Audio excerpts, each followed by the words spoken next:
खबर SNS news channel पर, खबर जो आपको रखे सबसे आगे।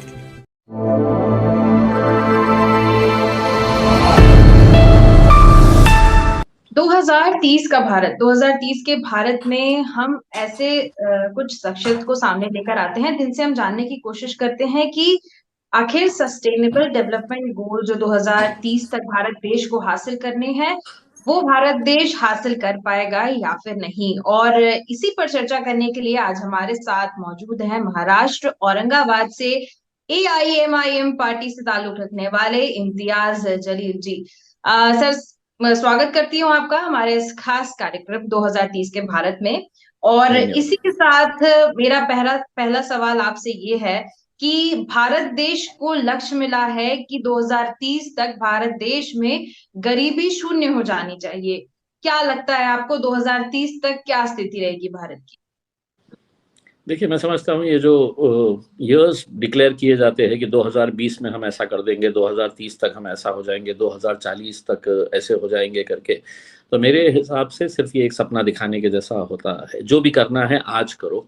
आज हम क्या कर सकते हैं इसके बारे में सोचने की ज़रूरत है। ठीक है, सपना देखना अच्छा है कि 2030 में हम लोग गरीबी को बिल्कुल दूर कर पाएंगे करके। उसमें ये हम लोग पिछले 75 साल आज़ादी के जब हुए थे, उस जी। वक्त से हम ये सुनते आ रहे हैं कि इस देश से गरीबी हटाई जाएगी। और संविधान के अंदर ये बताया गया था कि जो हमारे रिसोर्सेज है वो इक्विटेबल इसका डिस्ट्रीब्यूशन होगा करके। लेकिन क्या सही है ये? महज चंद फैमिलीज जो है इस देश के अंदर, वो कितने अमीर है, और एक वास्ट मेजॉरिटी जो है वो गरीबी रेखा के नीचे है। अगर आंकड़ों के हिसाब से अगर बात करें तो देश के फाइनेंस मिनिस्टर निर्मला सीतारमन पिछला जब बजट पेश कर रही थी, पिछले सेशन का जिसमें मैं भी मौजूद था, तो उन्होंने अपने भाषण के अंदर ये कहा था कि इस देश के अंदर 85 करोड़ लोगों को हम मुफ्त में राशन दे रहे हैं। यानी कि आपकी अगर आबादी अगर 140 करोड़ है और उसमें से अगर आप 85 करोड़ लोगों को अगर आप मुफ्त में राशन दे रहे हैं, तो अब आप इसका परसेंटेज निकाल सकते हैं उसमें। तो दिखाने के लिए सपने अलग अलग होते हैं। मैं ये समझता हूँ कि सबसे बड़ा इशू जो रहेगा वो कम्युनल हेट्रेड जो इस देश के अंदर फैलाई जा रही है। नो कंट्री कैन डेवलप, कोई देश नहीं तरक्की कर सकता, कोई राज्य नहीं डेवलप कर सकता है जब तक आपका सोशल फैब्रिक मजबूत ना हो। अगर सोशल फैब्रिक ही अगर आपका कमजोर है तो कौन आपके पास आके इन्वेस्टमेंट करने वाला है? यहाँ से कितने सारे अब इंडियंस जो है वो भाग रहे हैं दूसरे देशों के अंदर इस डर से कि यार कल क्या होने वाला है यहाँ पे। बिल्कुल बिल्कुल बिल्कुल, आपने सही कहा। और यहीं से ये समझ में आ रहा है कि अगर जो आपने बताया ना सोशल फैब्रिक, अगर वो सही नहीं रहेगा तो डेवलपमेंट करने में बहुत देरी हो जाएगी। जी दामिनी। बिल्कुल सर, आपने एक चीज कही थी। हालांकि ये काफी हद तक देखने में भी आता है कि क्योंकि गरीब लोग जो है वो बहुत गरीब होते चले जा रहे हैं, अमीर लोग जो है वो अमीर होते चले जा रहे हैं, और इस तरह की कई बातें लगातार सुनने में भी आती है। लेकिन सवाल होता है कि कई सारी योजनाएं भी चलाई जा रही है, कई सारे लाभ भी दिए जा रहे हैं, कई सारे इनिशिएटिव्स है, इवन आंकड़े भी बताते हैं कि इतने इतने लोगों को गरीबी से बाहर निकाला, उसके बावजूद देश में ऐसी स्थिति देखने को मिल रही है। तो ये सोच पाना या ये मान पाना कि 2030 तक भारत देश की स्थिति गरीबी के क्षेत्र में बहुत बेहतर हो जाएगी, इस चीज पर यकीन करना भी बहुत मुश्किल हो जा रहा है। आखिर ऐसा क्यों आखिर देश में अमीर अमीर होते जा रहे, गरीब होते जा रहे, इस तरह की बातें सामने आ रही? ये सवाल किया आपने मुझसे?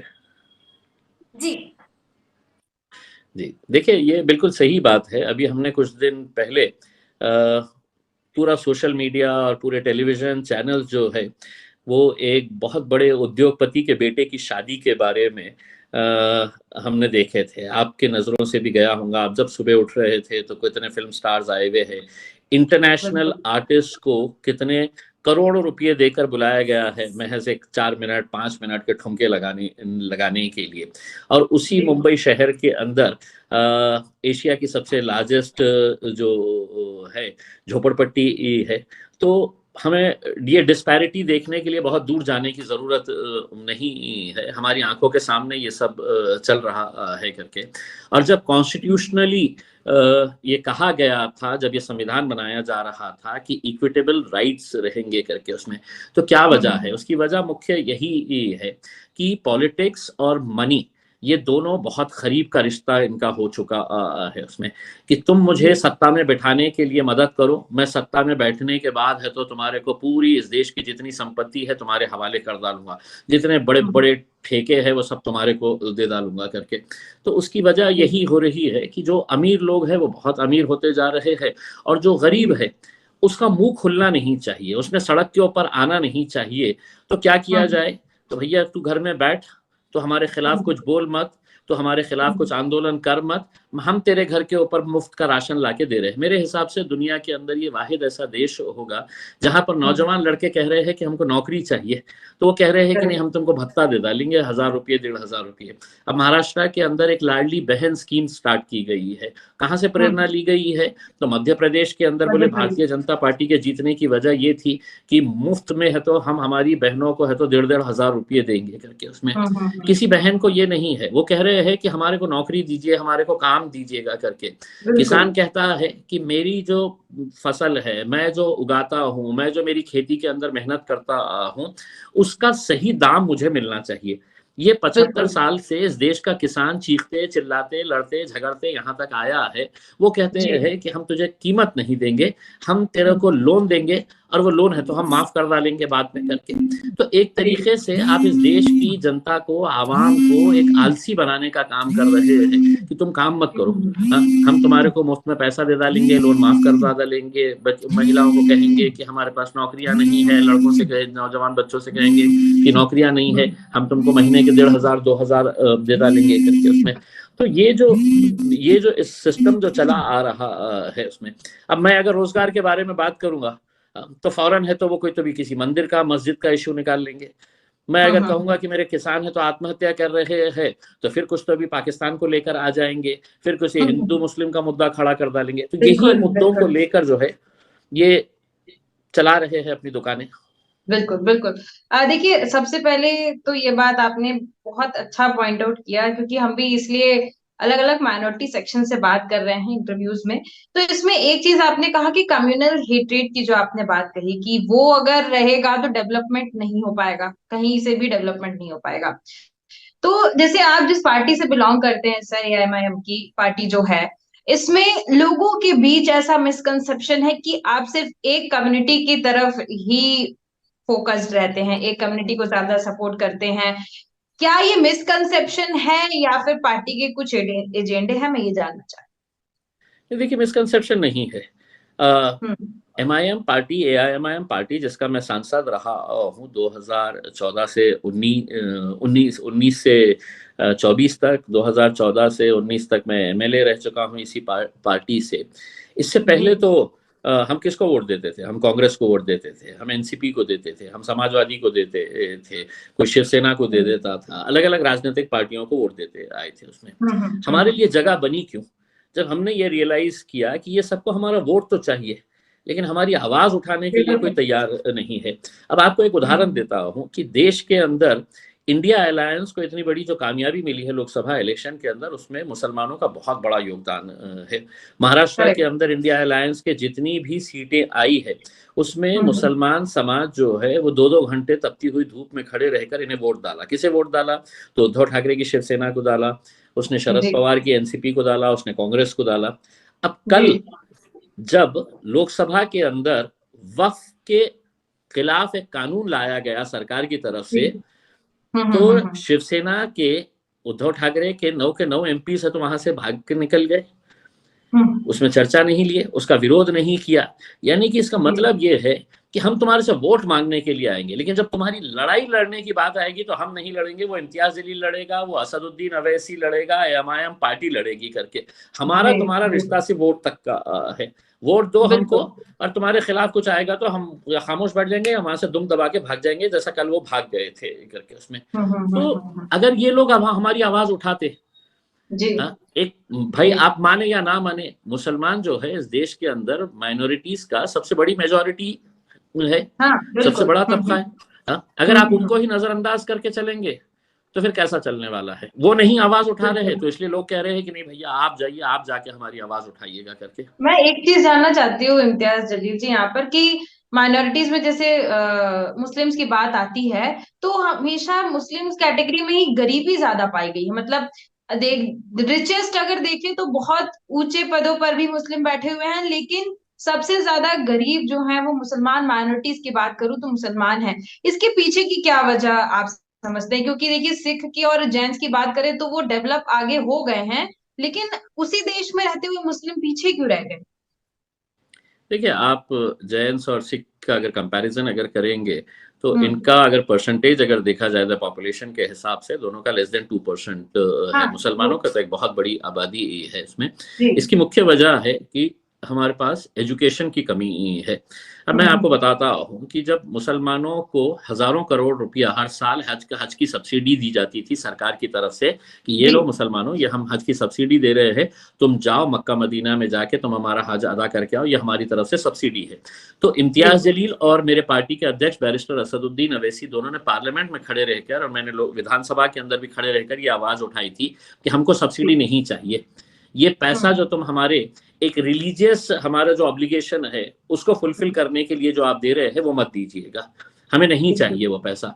वही पैसा आप इस देश के अंदर मुस्लिम बच्चियों के लिए स्कूल्स खोलिएगा, कॉलेजेस खोलिएगा, उनके लिए हॉस्टल्स की फैसिलिटीज प्रोवाइड करिएगा, उनके लिए स्कॉलरशिप्स डिक्लेयर करिएगा हायर एजुकेशन के अंदर। सरकार ने क्या करी कि सरकार ने हमने जितना बोले थे उसमें का आधा सुनी कि हज की अच्छा। सब्सिडी बंद कर दो, तो बंद कर दिए। उसमें से अच्छा। जो पैसा हमें मिल रहा था जी। वो पैसे से उन्होंने एक भी स्कूल बनाए क्या? तो नहीं बनाए। सरकार खुद चाहती है कि हमारे महलों के अंदर कोई एक सर, ड्राइवर चाहिए। एक सवाल मेरे जहन में एक आ रहा है सेकंड, यहाँ से। एक हाँ से, जी जी एक सर, सेकंड। आप अपनी बात पूरी करिए। बिल्कुल। हमारी सरकार खुद चाहती है कि उनके महलों के अंदर आ, काम करने वाली भाई हमारी होना चाहिए, उनके गाड़ी पोंछने वाला हमारा बच्चा होना चाहिए, उनका ड्राइवर हमारा होना चाहिए, उनके लिए चाय बनाने वाला कुक जो है वो हमारा होना चाहिए। तो उनकी मंशा यही है कि अगर ये समाज भी पढ़ लेगा तो ये हमारे बाजू आके बैठ जाएगा करके, तो वो नहीं चाहते हैं। तो इस वजह से मुसलमानों को एजुकेशन के अंदर पीछे रखा जा रहा है, इसलिए गरीबी मिल रही। आज हिंदुस्तान में तो आप कहीं मुझे पर ऐसा भी लगता है चलाइए, कि खुद भी गाड़ियां कौन चलाता है, ऑटो रिक्शा मेंटालिटी कौन चलाता बदलने है? की जरूरत होगी। मुझे ऐसा लगता है खुद भी थोड़ी सी मेंटालिटी बदलने की हाँ, जरूरत होगी। जैसे सपोज समाज में तो लोग कहते हैं ना कि समाज में तो टांग खिंचाई होती ही है, लेकिन खुद में अगर हमको कुछ करना है तो खुद की मेंटालिटी भी चेंज करनी होगी। जैसे अब आप हैं तो आप भी उसी समाज से बिलोंग करते हैं, लेकिन आज आपका बहुत अच्छा नाम है, आपने पत्रकारिता के क्षेत्र में भी काफी योगदान दिया, मैंने आपके बारे में पढ़ा तो। लेकिन वही है, क्योंकि आपने अपनी मेंटालिटी बदली है यहाँ पर। क्या ऐसा कुछ, क्योंकि एक समुदाय की तरफ से कुछ ऐसा हो सकता है क्या कि एक समुदाय अपने ही समुदाय को वहां पर ट्रेन करे कि नहीं आपको आगे बढ़ना है एजुकेशन के क्षेत्र में, देश में कुछ करके दिखाना है, तो हो सकता है कि मेंटालिटी बदले और फिर अचानक से चेंज आ सकता है, क्योंकि देखिए एजुकेशन ही मेरी एक। देखिए मैं तो बहुत छोटा सा एक अदना सा आदमी हूँ उसमें। मेरे तरफ से जितना हो सकता है मैं करता हूँ कोशिश, मेरे लेवल के ऊपर मेरी कॉन्स्टिट्यूएंसी के हद तक जितना बदलाव मैं ला सकता हूँ वो कोशिश करते रहता हूँ। लेकिन मेरी मेंटालिटी से ज़्यादा मैं समझता हूँ कि हुकूमत में जो जाके सरकारें बैठती है उनकी मेंटालिटी बदलने की ज़रूरत है। देखिए, स्नेहा नाम है आपका? जी। स्नेहा, आपका जिस्म, आपकी बॉडी उस वक्त तक मजबूत है जब आपके बॉडी के पूरे फंक्शंस काम कर रहे हैं।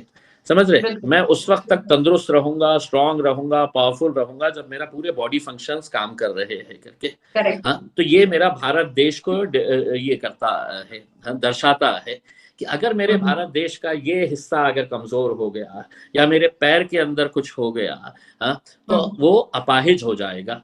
तो अगर आप मुसलमानों को अपाहिज करके, कमजोर करके आप ये कहेंगे कि नहीं देश बहुत मजबूत हो रहा है, तो ये आपका झूठ है, ये आपका वहम है और ये आप करेक्ट। सिर्फ लोगों को गलत बात बता रहे हैं। हम ये चाहते हैं कि देश को अगर मजबूत होना है तो हम आपसे क्या मांग रहे हैं? हमने क्या आपसे ये कहा है कि हमको ताजमहल ला के दे डालो करके? हमने आपसे क्या कहा है? हमारी ज़रूरतें क्या है? हमारी ज़रूरतें ये है कि हमारे लिए स्कूल्स खोल दें आप, हमारे लिए बिल्कुल। कॉलेज। हम स्कूल खोलने की बात करते हैं तो हमारे इलाके के अंदर पुलिस स्टेशन लाके छोड़ देते हैं करके। हाँ? हम कहते हैं कि हमको 2 वक्त हक हलाल की मेहनत की समझ गए। कमाई खाने के लिए दीजिएगा, तो वो नशे का कारोबार हमारे इलाके के अंदर शुरू करवा देते हैं कि नौजवानों लियो नशा करो, हम पूरा मदद करेंगे आपको ये नशा आपके पास तक पहुंचने के लिए। तो ये हकीकत है, इसको कहीं ना कहीं समझने की जरूरत है मेरे हिसाब से। बिल्कुल बिल्कुल।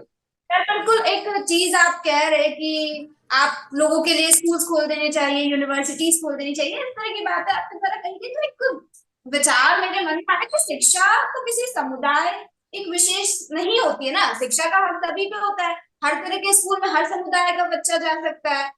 एक जैन जिस स्कूल में पढ़ रहा है, एक मुस्लिम भी उसी स्कूल में पढ़ सकता है। लेकिन उसके बावजूद, क्योंकि शिक्षा का हक सबको बराबरी से मिला है, किसी के लिए पर्टिकुलर अलग से कम्युनिटी बेस्ड स्कूल बनाने की जरूरत नहीं है, लेकिन उसके बावजूद ऐसा देखा जा रहा है कि मुस्लिम जो है वो एजुकेशन में पीछे है। बल्कि सरकार ऐसा तो नहीं कर रही है कि एक पर्टिकुलर स्कूल है, सीबीएसई स्कूल है या फिर जिस भी बोर्ड की स्कूल है, वहां पर मुस्लिम नहीं जा सकते, वहां पर सिर्फ जैन जा सकते हैं, ऐसे कोई क्राइटेरिया नहीं है। लेकिन उसके बावजूद फिर क्यों?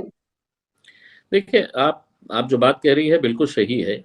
मैं भी वही स्कूल के अंदर, कॉन्वेंट स्कूल के अंदर पढ़ा हुआ हूँ, जहाँ पर मेरे बाजू बैठने वाले क्या मजहब के ताल्लुक रखते थे मुझे आज भी पता नहीं है। उसमें सब साथ में मिलके पढ़ते थे। लेकिन आप मुझे बताइएगा कि मेरा ड्राइवर का लड़का, उसकी भी एक ख्वाहिश है कि मेरा बच्चा जो है वो भी डॉक्टर बनना चाहिए, यूपीएससी पास करना चाहिए, वो भी अच्छा प्रोफेशनल बनना चाहिए। अब उसको बिल्कुल। हम, उसकी फाइनेंशियल पोजीशन ऐसी नहीं है कि वो एक अच्छे स्कूल में पढ़ा सकता है करके, तो वो सरकारी स्कूल के अंदर पढ़ाता है।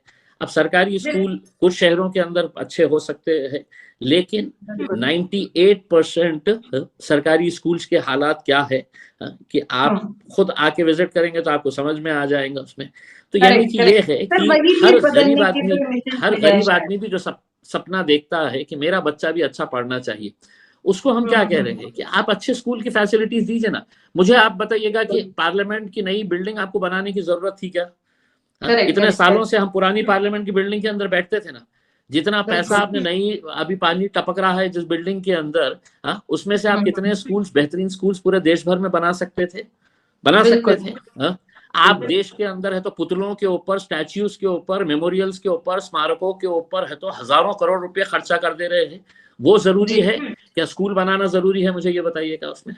तो ये बिल्कुल मेंटालिटी मेरी बिल्कुल। बदलनी चाहिए। मेरी मेंटालिटी तो मैंने आपको बता दिया कि मेरी मेंटालिटी ये है कि इस देश के ऊपर पूरा बैन लगना चाहिए कि किसी का भी स्मारक सरकारी पैसों से नहीं बनेगा, किसी का भी पुतला सरकारी पैसों से नहीं बनेगा करके। और ये फजूल के जो खर्चा हम करते रहते हैं ऐसे कामों के ऊपर जो धार्मिक कार्यक्रमों से रिलेटेड है, उनके ऊपर सरकार ने 1 रुपया खर्च करना नहीं चाहिए। लेकिन ये बोलने वाला कौन है? अब हमने जैसे ही बोले तो फौरन देखो ये हमारे त्योहारों के ऊपर हमला कर रहा है, इसको पाकिस्तान भेज देना चाहिए, ये देखो हमारा दुश्मन, ऐसी ही बातें सामने आ बिल्कुल जाती है। बिल्कुल बिल्कुल। चलिए, समय क्योंकि बहुत ही कम है और आपका भी काफी बिजी शेड्यूल है सर, तो एक आखिरी मेरा सवाल रहेगा आपसे कि 2030 तक अगर मैं इम्तियाज जलील जी की बात करूं तो क्या कंट्रीब्यूशन रहेगा आपका 2030 के लक्ष्यों को जो है वो प्राप्त करवाने में आपकी तरफ से personally, not in terms of any party? आप एक तरीके से एक पत्रकार के तौर पर अगर मैं आपसे पूछूं कि इम्तियाज जलील जी का क्या कंट्रीब्यूशन रहेगा?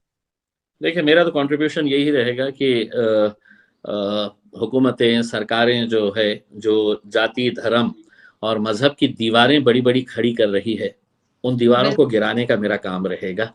कि मैं ये दीवारें मेरे आंखों के सामने खड़ी होते हुए देखना नहीं चाह रहा हूँ कि क्योंकि एक तो ये है कि मेरा मजहब भी ये सिखाता है कि अगर पेट भर के खाना खा रहा हूँ और मेरा पड़ोसी अगर वो किसी भी समाज का हो, अगर वो हिंदू भाई भी है और वो अगर भूखा सो रहा है, तो वो मजहब मुझे इजाजत नहीं देता है कि इम्तियाज अली तुम पेट भर के खाओ करके।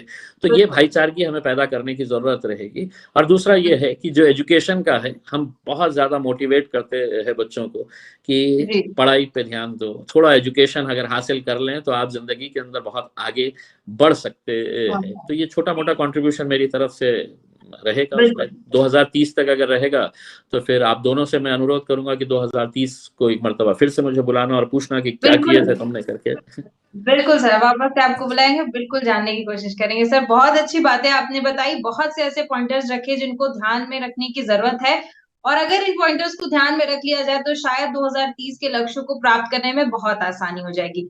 बहुत बहुत धन्यवाद इम्तियाज जलील जी हमारे साथ Thank you. जुड़ने के लिए और एक अच्छी चर्चा धन्यवाद। करने के लिए। Thank you. Thank you.